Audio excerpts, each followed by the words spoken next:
I'm delighted to be joined now by Robert Palmer, the Director of Tax Justice UK. Robert, thank you so much for coming in. Good evening.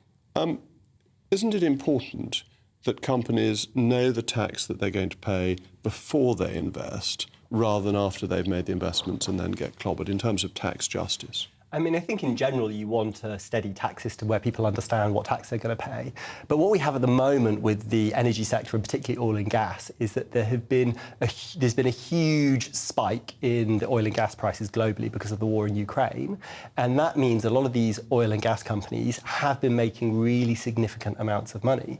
And in the UK, we've got a long history of windfall taxes. We had them after the First and Second World War. In fact, Margaret Thatcher introduced a windfall tax on the oil and gas. And on banks. And on banks in the 1980s. Yes. And I think what we're talking about is looking at the oil and gas sector in general. You have, overall, the sector is making really significant money and it's profiting off high oil and gas prices due to the war. And at the same time, you have people across the country who are struggling to pay their very high bills. That's absolutely true. But in the worst point of the COVID pandemic, the crude oil price was below zero, and the oil companies were making significant losses on oil that they were taking out of the ground, and you can't just stop taking things out. And therefore, of course, their tax burden fell because there were no profits to be taxed on.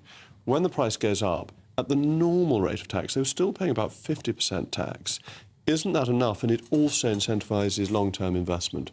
I mean, around the world, oil and gas companies pay higher rates of tax because they are pumping out our national resource. This is our oil, our gas, and therefore I think it is, as a usual base, you would expect them to pay higher levels of tax. And I do think it is important. Politics is about choices, and the government desperately needs money to support public services, and asking overall a very, very highly profitable industry to pay more in tax, I think is the smart thing to do. I don't object to the higher base level for oil companies for exactly the reason you mentioned, that it's deemed to be a national resource and it's a licence. You don't own the oil if you're the oil company, you have a licence to extract it.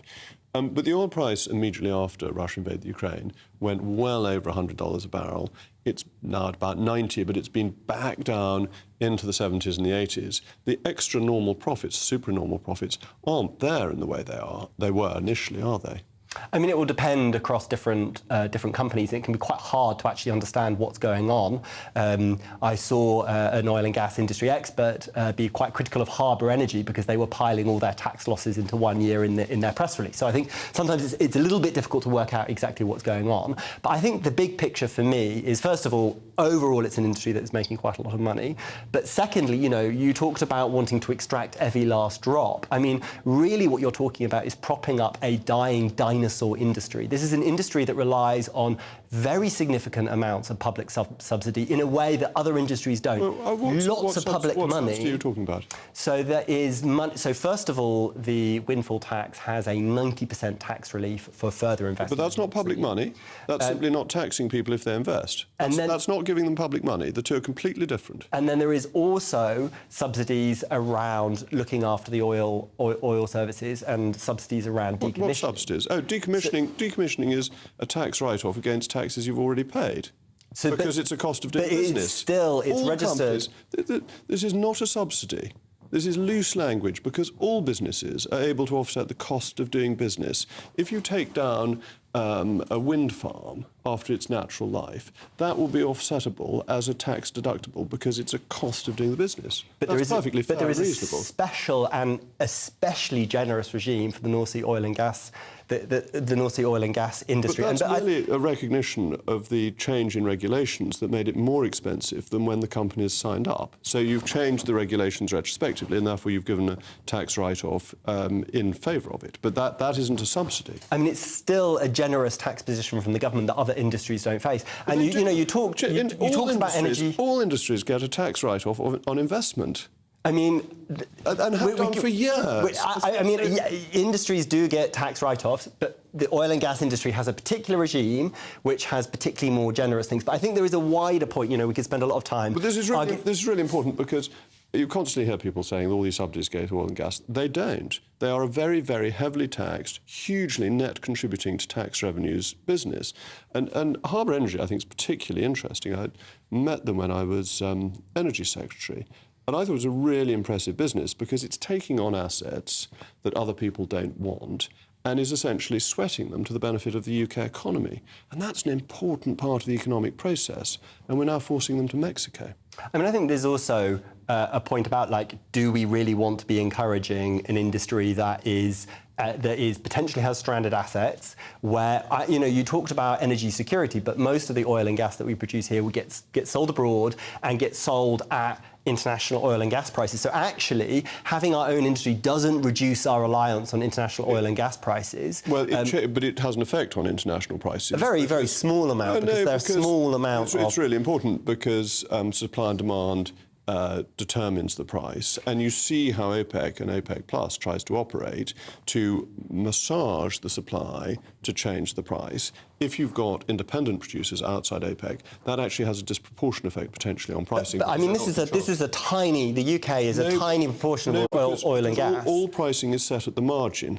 So if you have 1 barrel of oil more than people want, the price goes down. If you have 1 barrel of oil less, it goes up. And you saw this so clearly in 2020 when the price went into negative territory. And I think what we saw after the invasion of Ukraine, when you had a huge spike in oil and gas, that the UK was particularly exposed to the fact that we rely on oil and gas. And if you look at what, for example, the US and China are doing, they're going gangbusters for renewal, continuing to support a dying industry that actually undermines our energy security. But you know what's reduced the US's carbon emissions most? It's been fracking. It's been moving to their own gas source, which we should do because we've got trillions of cubic feet of gas under us. And that would be an enormous benefit and reduce prices because you take out all the transportation costs and so on. I mean, I think fracking, first of all, I think is a political non-starter in this country. I just don't think there is public consent to do it.